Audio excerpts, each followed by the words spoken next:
일어나. 할렐루야. 꼭 그런 빛된 삶이 되시기를 바랍니다. 이 세상에 태어나는 70억의 인구 모두가 한결같은 소원과 소망이 있다면 행복하게 사는 것일 것입니다.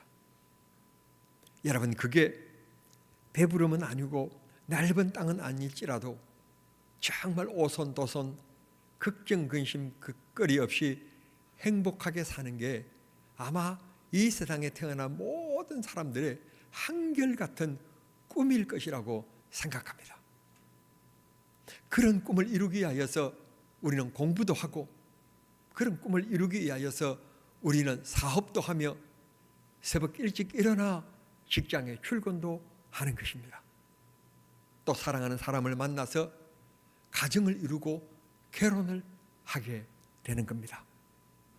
그런데 이 세상에 우리는 그런 바람과 꿈을 가지고 살아가는데 뜻하지 않는 문제를 당합니다. 뜻하지 않는 잘못된 친구와 이웃을 만나서 물질적인 손해를 보아 가난 속에서 살아가야 하는 경우들도 있고, 사랑하는 사람이 일찍 떠나서 힘겹게 가정을 꾸려나가야 되는 그런 일들도 가끔 우리는 만나게 되는 것입니다. 곧 며칠 후면 3월 1일 드디어 대한민국 프로축구 3월 1일 날 개막식이 시작됩니다. 축구인들은 이 날을 얼마나 기다리고 있는지 모릅니다. 그런데 안타까운 것은 작년 23년도 프로축구가 끝날 그 시즌 11월 달 제주 월드컵 축구 경기장에서는 뜻하지 않는 한 선수의 은퇴식이 있었습니다. 박수를 받고 꽃다발을 받고 축하를 받아야 될 이 선수의 은퇴식이 눈물바다를 이루게 만든 은퇴식이 되고 말았습니다. 이유는 유연재 선수가 올해 25세인데 지난 1년 전에 팀 훈련을 마치고 복귀하면서 자동차를 탔습니다. 운전을 다른 선수가 하고 그 옆에 유 선수가 앉고 뒤에는 다른 동료의 김동원 선수와 그 다음에 경기에 몸을 만드는 데 도와주는 트레이너가 코치가 탔습니다. 서귀포 사거리를 지나가는데 신호 위반하는 차가 막 달려와서 이 차의 옆구리를 들이받은 것입니다. 네 사람이 탔는데 이 네 사람 중에서 세 사람은 안전벨트를 모두 네 사람이 다 했는데 그냥 갱상이었고, 여기에 옆구리를 받은 좌석 쪽에 앉은 이 선수는 하반신을 크게 다쳐서 응급수술을 받게 된 것입니다. 응급수술이 잘 되었다고 해서 희망적이었습니다. 수술을 마치고 나서 1년 동안 정말 눈물겨운 재활 훈련을 했었습니다. 그런데 1년 후에 뜻밖의 내려진 진단은 하반신 마비라고 하는 진단이었습니다. 25세에 불어닥친 인생의 환난이었습니다.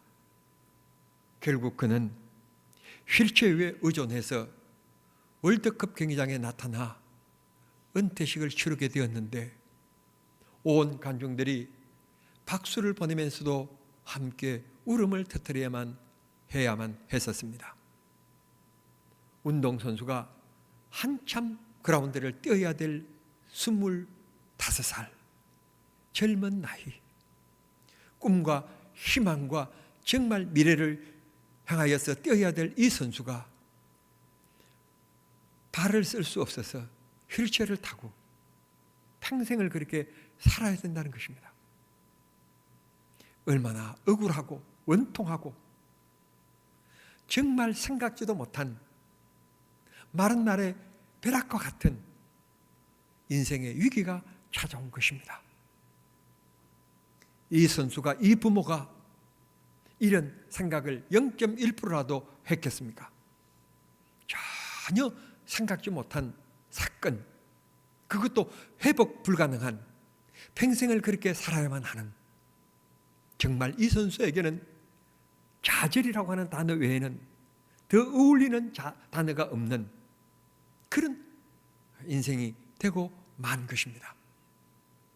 누구나 가정을 이룰 때 행복을 꿈꿉니다. 누구나 사업과 직장을 시작할 때 미래적인 희망과 소망과 기쁨을 그리고 행복을 꿈꾸게 되어 있습니다.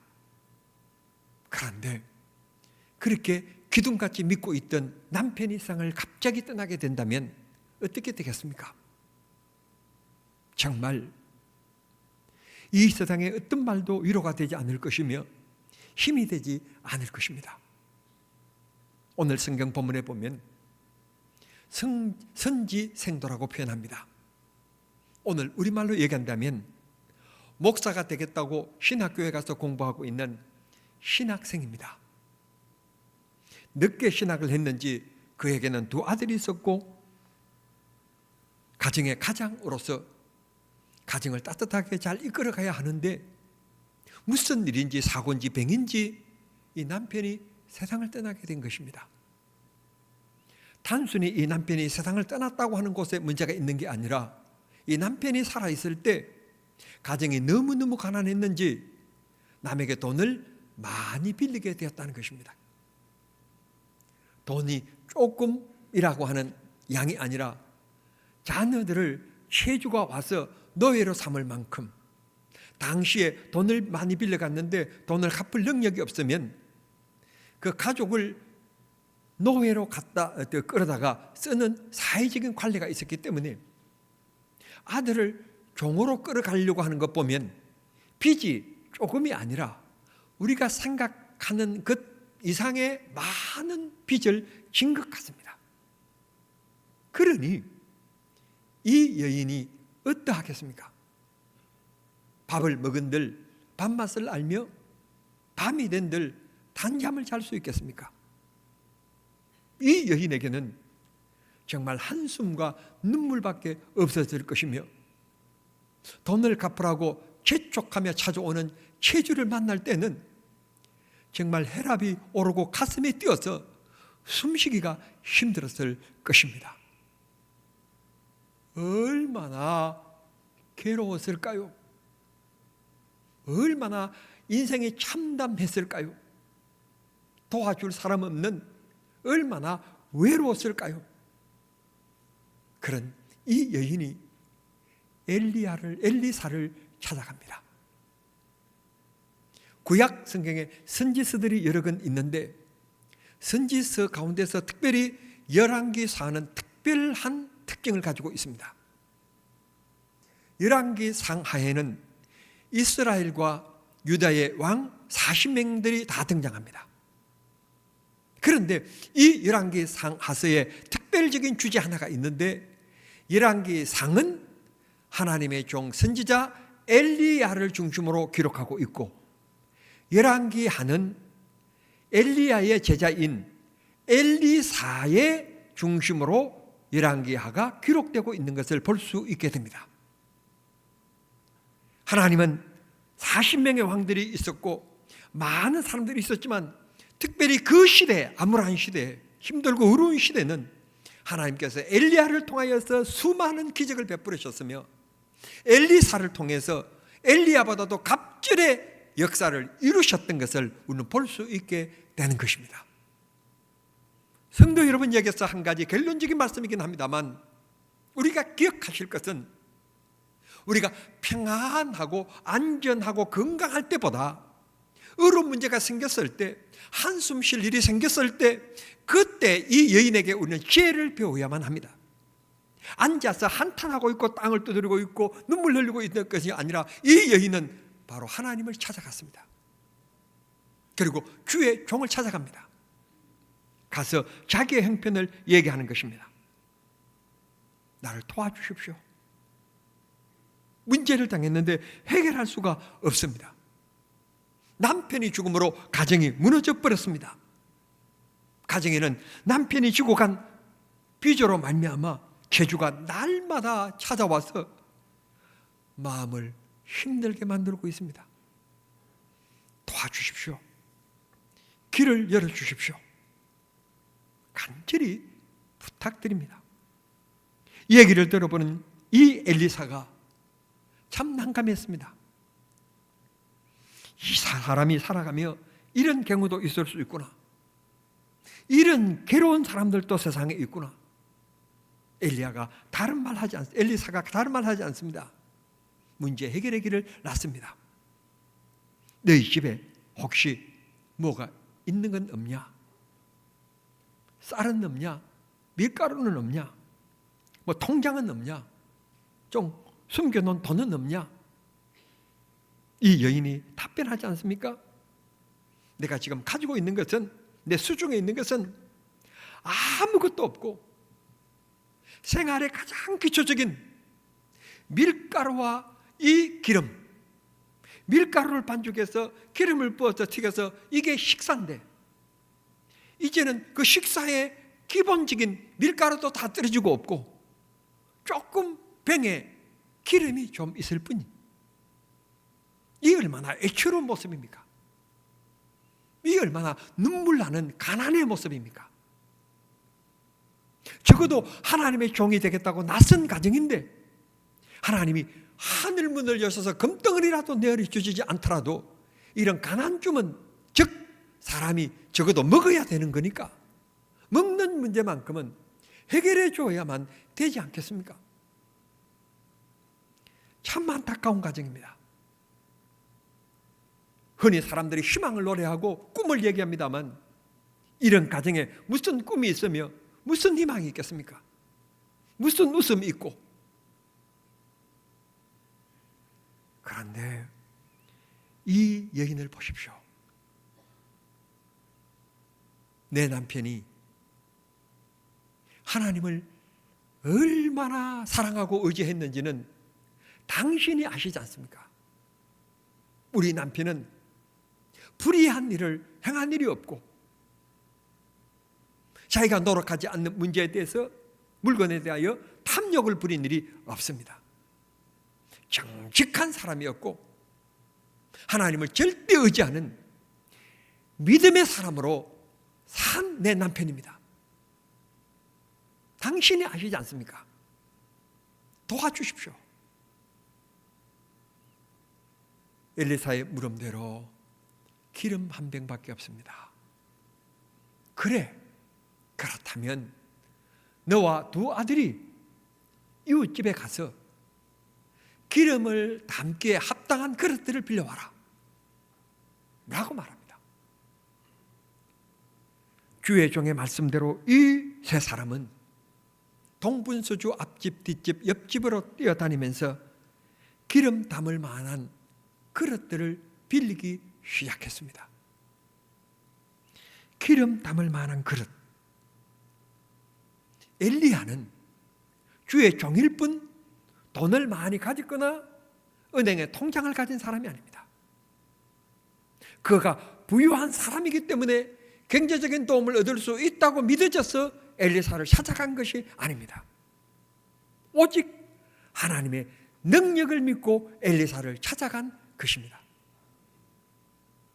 오늘 우리 모두 찬송을 부르거나 기도를 하거나 하나님의 능력을 믿고 엘리사를 찾아간 이 여인의 심정처럼 하나님 앞에 구하면 주께서 내 마음을 채워주시고 붙들어 주시고 내 생활을 인도해 주실 줄을 믿습니다.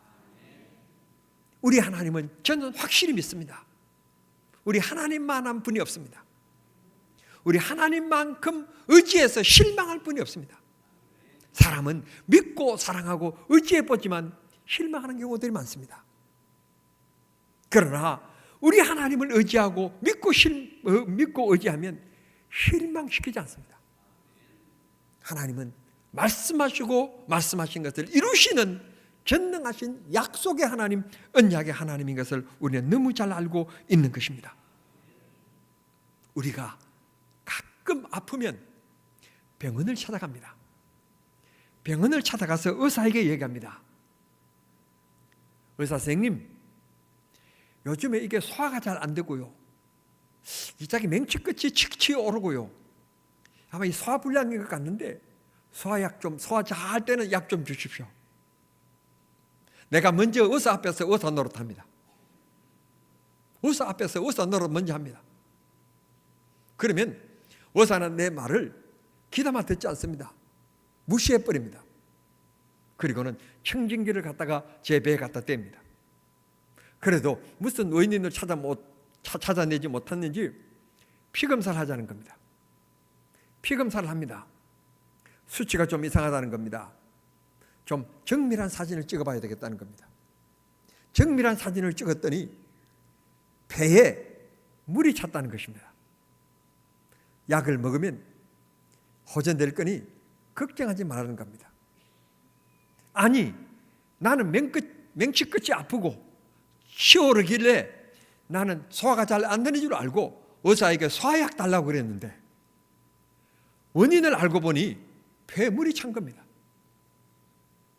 내 느낌과 전문적인 의사가 볼 때는 내 몸이 반대 방향으로 달라진 것입니다. 우리는 가끔 가다가 문제 앞에서 내 생각과 내 방식을 앞세우는 경우들이 참 많습니다. 전능하신 하나님께 맡기는 믿음이 필요합니다. 하나님이 진단하시고 그 진단하신 하나님 앞에 간구하고 구하고 믿으면 하나님이 처방해 주실 것이고 고쳐 주실 것입니다. 이게 믿음입니다. 문제만 바라보지 말고 하나님을 바라보고 의지하는 믿음이 되어야 될 줄 믿습니다. 오늘 엘리사가 말씀하지 않습니까? 너 가진 것이 무엇이냐? 기름병입니다. 이웃들에게 가서 그릇을 빌릴 때 조금 빌리지 말고 네 힘대로 많이 빌려오너라. 그리고는 집에 문을 닫고 그 그릇들에게 기름을 부어라. 기름을 붓기 시작합니다. 그런데 분명히 자기 집에 있었던 것은 기름 조그마한 병 하나밖에 없었는데 그 많은 그릇에 기름을 붓는데 계속 기름이 나오는 겁니다. 틀림없이 여기에는 어떤 문제가 있었을 것입니다. 틀림없이 그 병 밑에는 경기방앗간 기름틀에서 연결된 호수가 있었던지 문제가 있었을 것입니다. 그렇지 않고야 어떻게 조그마한 병에서 그 큰 많은 그릇들에게 붓는데 기름이 끊이지 않고 쏟아졌단 말입니까? 도저히 납득할 수 없는 문제가 일어났습니다. 우리는 흔히 얘기합니다. 현상적인 문제, 즉 상식의 문제, 순리의 문제, 합리적인 문제를 우리는 흔히 얘기할 때가 참 많이 있습니다. 우리는 믿음을 얘기할 때 세상적이 뛰어난 계산적인 사람들은, 영적 세계를 모르는 사람들은 정말 어리석다고 우리를 향하여서 비웃음을 자아냅니다. 교회 안에서까지 믿음 없는 사람들은 말합니다. 목사가 저래도 되느냐? 장로님들이 저렇게 해도 되느냐? 그렇게 지탄하고 조롱합니다. 그러나 믿음이란 내가 하나님을 향하여 문을 여는 것이고 하나님을 의지하는 것입니다. 그 믿음을 통하여서 하나님은 인간의 이성과 인간의 계산을 뛰어넘어서, 가학을 뛰어넘어서 미래지향적인 하나님의 귀한 역사를 하나님이 이루어 가시는 것입니다. 성경은 이 불쌍한 여인을 가부라고 지칭하고 있습니다. 가부란 항상 애처롭고 외로운 존재입니다. 이 여인은 뜻밖에도 아무 생각 없는 사람처럼 주의 종이 시키는 대로 했을 뿐입니다. 그러면 이 여인이 배우지 못해서 그렇습니까? 생각이 없는 사람입니까? 추측건대 그는 목사가 되기 위한 사람의 아내였기 때문에 보편적인 여인들의 수준보다는 더 많이 배운 여인으로 짐작이 됩니다. 충분히 그는 말할 수 있는 생각과 계산과 상상과 생각을 가지고 있는 사람이었습니다. 그럼에도 주의 종이 가서 그릇을 빌려오고 방문을 닫고 그 그릇들에게 기름을 부으라고 할 때 그는 아무 말하지 않고 그대로 순종합니다. 그의 생각을 피력할 수도 있는데도 불구하고, 아니 선지자 선생님, 지금 이 가난에, 그리고 이 가뭄에, 이 조그마한 병에 있는 이 기름, 이 그릇들에게 부으면 이게 다 묻혀지고 그냥 남는 게 하나도 없어지게 되는데, 흡입하게 되는데 그런 일을 하라고 시키시는 겁니까? 라고도 말할 수 있는데도 불구하고 이 여인은 아무런 이런 방구, 자기 생각을 앞세우지 않습니다. 말씀하시는 대로 순종합니다. 이게 믿음입니다. 기억하십시오. 우리 하나님은 준비하는 것만큼, 이 여인이 빈 그릇을 준비한 것만큼 채워준 것처럼 오늘 또 하나님 앞에 내가 사모하는 것만큼, 간구하는 것만큼, 믿는 것만큼, 바라는 것만큼, 마치 펌프하는 곳에 마중물을 집어넣고 펌프질을 하면 물이 쏟아지는 것처럼 믿음이란 마중물과 같은 것이기 때문에 주님 앞에 내 믿음을 드리면, 즉 믿음의 순종에 따라가면 하나님의 은혜의 역사가 이루어진다는 것입니다. 오늘 이 시대는 배우지 못한 사람들이 없어서가 문제가 아니고, 이 세상에는 똑똑한 사람들이 없어서가 문제가 아니고, 서울대를 나온 사람이 없어서가 문제가 아니고, 바로 믿음의 사람들이 없어서 영적 기갈의 시대이며 오늘 사회 문제가 얽히고 설키는 것입니다. 세상이란 눈에 보이는 현상적인 문제도 있지만 눈에 보이지 않는 더 귀중한 본질적인 문제가 있는데 하나님이 역사하셔야만 합니다. 내일이 우수입니다. 비가 오는 계절입니다. 만약에 우리가 농사법도 압니다. 농사를 짓는 여러 가지 이항기, 트랙터, 좋은 기구들도 있고, 손으로 이제는 씨를 뿌리지 않습니다. 기계가 가면서 씨를 다 뿌리고 다 덮고 너무 편하고 좋은 시대입니다. 농사법이 뛰어났습니다. 그러나 만약입니다. 절대 그런 일이 없을 것입니다. 그런데 만약에 하나님께서 내일부터 내년 오늘까지 딱 1년 동안만 비를 한 방울도 이 땅에 내리지 않는다. 농사가 어떻게 될까요? 농사법, 그 좋은 기계들 무용지물입니다. 여러분, 사람들이 과학을 얘기하고 이성을 얘기하고 합리를 얘기합니다. 20세기를 들어오면서 우리들이 발전되어진 과학의 철학의 문명이 이성, 합리성, 합리주의가 날개를 쳤습니다. 그래서 그들의 강령과 그들의 책을 보면 그것이 최고인 줄로 알았습니다. 그런데 우리가 경험한 바치 그런 것들이 최고는 아닙니다. 그것보다도 더 본질적인 문제, 인간의 노력과 인간의 과학과 인간의 조직도 필요하지만 하나님이 역사하셔야, 하나님이 두 손을 드셔야, 하나님이 축복의 물꼬를 열어주셔야 우리 인생은 행복해지는 거고 나라는 평안하고 국민들이 살기 좋은 나라가 되는 것입니다. 우리는 계속적인 매주일 설교를 듣습니다. 설교를 잘한다 못한다 판단은 참 잘하는데 주신 말씀에 순종하는 믿음은 찾아보기 힘듭니다. 믿음을 가지십시오. 계산보다도 이것저것 따지는 논리보다도 하나님의 말씀을 앞세우십시오. 믿음을 가지시고 순종하십시오. 일은 하나님이 하시고 역사는 하나님이 이루실 것입니다.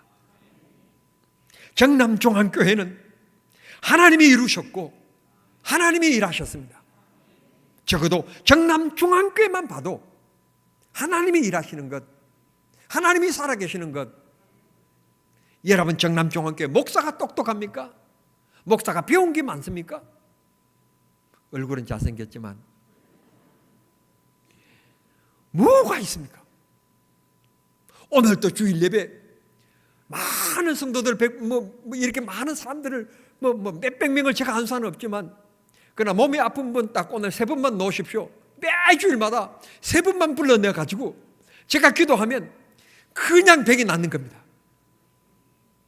여러분이 아멘 했지만 그 아멘에 근심 걱정하는 사람이 있습니다. 누군가 하면 서울대 병원장이 근심하고 걱정합니다. 뭘 먹고 삽니까? 참 세상이란 이렇습니다. 그런데 이 못나고 부족한데 하나님이 이루시는 것을 보십시오. 하나님이 이끌어 가심을 보십시오. 그렇게 큰 교회 목사님들이 저를 향하여서 대항해 왔습니다. 저는 그들에게 빚진 것도 없고 받은 것도 없고 꿀릴 것도 없습니다. 나는 하나님을 믿고 의지하고 바른 길을 가기로 저는 맘먹고 꾸준히 갔습니다.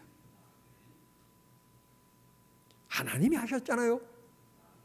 어제 그제부로 하나님께서 그들이 우리 교단을 떠나게 만들고 결국 손들게 만들잖아요. 하나님이 하시잖아요. 말썽 일으킬 분, 대장놀이 할 분들은 그쪽 가서 대장놀이 해라. 저는 한 발도 물러서지 않았습니다. 하나님이 하시잖아요. 위대하신 하나님. 빈 그릇과 같은 나지만 그 채우시는 것은 내가 믿음만 가지면 하나님이 채우시는 역사. 놀랍지 않습니까? 말씀을 맺겠습니다. 이 세상에 문제들 때문에 우리가 텅 빈 마음, 텅 빈 생각을 가질 때가 많습니다. 그러나 주님 앞에 맡기면 우리의 믿음이 문제 때문에 무기력할 때가 있습니다. 그러나 하나님 앞에 순종의 삶을 살기만 살면 올해 표호대로 우리가 낙심된 자리, 상처받은 자리에서 일어나면, 믿음으로 일어나면 역사는 하나님이 하십니다. 입을 넓게 열라. 입을 넓게 여는 것은 내가 해야 될 일입니다. 입을 넓게, 기도의 문을 넓게, 내 믿음의 문을 넓게 여는 것은 내가 하는 일이고, 넓게 열기만 하면 채우시는 것은 하나님이 하신답니다. 입을 넓게 열어라. 내가 채워주겠다. 하나님의 역사가 있는 것입니다. 4절에 문을 닫으라고 말씀하셨잖아요. 우리가 어려운 문제가 있을 때는 힘 있는 사람을 찾아가고 아는 사람을 찾아가고 사람을 찾아가는 데 바쁩니다. 우리는 하나님을 향하여 문을 열어야 합니다. 정말 합리적이고 순리적이고 논리적이고 그게 사람을 찾아가는 일일 것입니다. 차라리 엘리사를 찾아갈 게 아니라 이 제주를 찾아가서 한 번 더 애원하는 것이 어쩌면 문제 해결의 길일 줄 모릅니다. 그러나 이 여인은 제주를 찾아간 것이 아니라 통장도 없고 가진 것도 없고 빈빈 껍데기 이 나그네인 엘리사 주의 종을 찾아가서 주의 종에게 도움을 구합니다. 그건 곧 하나님의 역사를 바라본 믿음이었습니다. 우리 모두 하나님을 바라봅시다. 하나님을 찾아갑시다. 하나님을 향하여 우리 마음문을 엽시다. 주님이 채워주실 것이고 역사하실 것입니다.